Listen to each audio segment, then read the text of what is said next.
sa'yo na involved na kung saan namimili ka, guys. Yeah, I have here the King of Cups and the King of Pentacles. Okay, isang tao na very emotional, okay, and then isang tao naman na wise when it comes to money matter.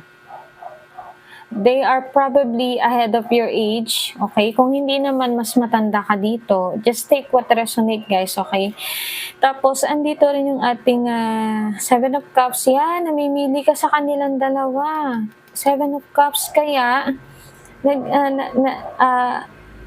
pinaplano mo or iniisip mo, sometimes nag-imagine ka kung sino yung makakatuluyan mo sa kanila, kaya may Hierophant din dito. Which is, lumabas din yung the Wheel of the Year. And there will be a ending of the cycle na kung saan matatapos na yung pagpili mo.